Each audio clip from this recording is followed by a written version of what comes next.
पत्नी बंधूच्या ऑफिसच्या साऊंडप्रूफ काच आणि दाराची फॉरेन्सिक टीमकडून तपासणी, भक्त नोंदवही जप्त, काळे पडलेले पेढे, संशयास्पद यंत्रही ताब्यात। तपास अधिकाऱ्यांनी पीडितांना घटनास्थळी नेत तपास केलेला आहे। चंदन पुजाधिकारी आमचे प्रतिनिधी आपल्या सोबत जोडले गेलेले आहेत। चंदन, ऑफिसच्या साऊंडप्रूफ काच आणि दाराची तपासणी एसआयटी कडून करण्यात येते, काय सविस्तर अपडेट? निश्चितपणे आपल्याला माहिती आहे की उद्या बंधूबाबा अशोक खरातला पुन्हा एकदा न्यायालयात हजर केलं जाणार आहे। आज त्याच्या पोलीस कोठडीचा शेवटचा दिवस आहे, त्याच्यामुळे आज दिवसभर ही तपासाची प्रक्रिया जी आहे ती सुरू राहणार आहे। काल देखील ज्यावेळेला एसआयटीचं पथक त्याच्या कार्यालयात गेलं त्यावेळेला भक्तांची नोंद असलेली एक वही देखील एसआयटीला मिळालेली आहे।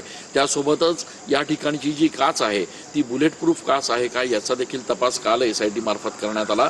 ज्यावेळेला रिक्रिएशन करण्यात आलं, म्हणजे फिर्यादी महिला ज्यावेळेला त्याच्या ऑफिसमध्ये नेण्यात आलाय आणि त्यांना विचारण्यात आलं की नेमकं कशा पद्धतीने काय चालतं, त्यावेळेला इथे नेण्यात आलेल्या ज्या फिर्यादी महिला होत्या त्यांना देखील आपले अश्रू अनावर झाले। त्याच्यामुळे या सगळ्या प्रकरणामध्ये पुढच्या काही दिवसांमध्ये याची व्याप्ती आणखी वाढण्याची शक्यता आहे। त्याच्या ऑफिसमधून काल भक्तांची नोंद असलेली वहीच नाही तर काही पेढे, काही जुने असलेले फळं आणि त्यासोबतच काही वेगळ्या पद्धतीचे यंत्र जे आहेत ते एसआयटीच्या पथकाला सापडून आलेले आहेत। त्याच्यामुळे या सगळ्या प्रकरणावर आता पुढे नेमका तसा तपास एसआयटी मार्फत कसा केला जाणार हे बघणं देखील महत्त्वाचं असणार आहे।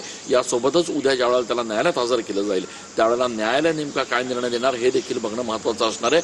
आत्तापर्यंत 10च्या वर गुन्हे बंधूबाबा अशोक खरातच्या विरोधात दाखल झालेले आहेत आणि त्याच्यामुळे या सगळ्या गुन्ह्यांची व्याप्ती, त्यांची संख्या ही पुढच्या दिवसात आणखी वाढण्याची शक्यता आहे। एसआयटीचा तपास जो आहे तो सातत्यानं या दिशेनं सुरू आहे की फक्त लैंगिक शोषणच नाही तर जे आर्थिक गैरव्यवहार त्याचे झालेले आहेत त्याच्यामध्ये कोण सहभागी आहे याचा देखील तपास आता एसआयटी मार्फत केला जातोय आणि या सगळ्या तपासामध्ये अनेक धक्कादायक बाबी ज्या आहेत त्या दररोज या ठिकाणी उघड होत असल्याचं बघायला मिळत आहे।